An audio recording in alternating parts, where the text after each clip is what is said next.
शेतकरी बंधूंनो नमस्कार।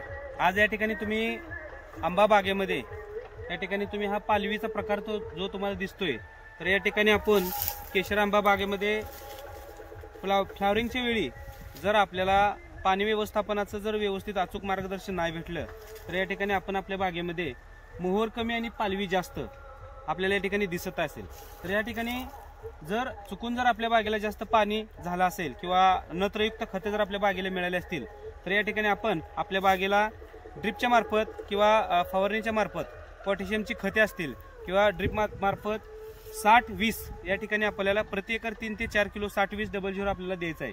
तर या ठिकाणी 60-20 दिल्यानंतर अशा प्रकारच्या आपल्याला कवळ्या पालवीमधून सुद्धा या ठिकाणी तुम्ही बघत असाल की या ठिकाणी कवळ्या पालवीमधून सुद्धा आपल्याला जर फ्लावरिंग बाहेर पाडायचं असेल तर या ठिकाणी तुम्ही बघत असाल की या ठिकाणी तुम्ही कवळ्या पालवीमधून फ्लावरिंग बाहेर पडलेलं आहे। तर याच ठिकाणी याच प्लॉटमध्ये या ठिकाणी बांधाच्या कडेच्या लाईनला या ठिकाणी तुम्हाला सुंदर असा मोहर निघालेला दिसत आहे।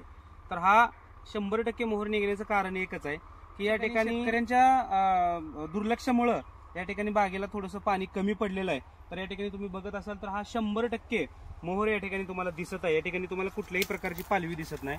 तर अचूक पाणी व्यवस्थापन, खत व्यवस्थापन आणि फवारणीचं जर निदान अचूक असेल तर आपण आपल्या बागेला 100% मोहर निघाल्यानंतर इथून पुढे व्यवस्थितरित्या जर काळजी घेतली तर या ठिकाणी तुमची बाग ही सक्षम आणि स्ट्रॉंग आणि 100% मोहरानं बहरलेली असेल।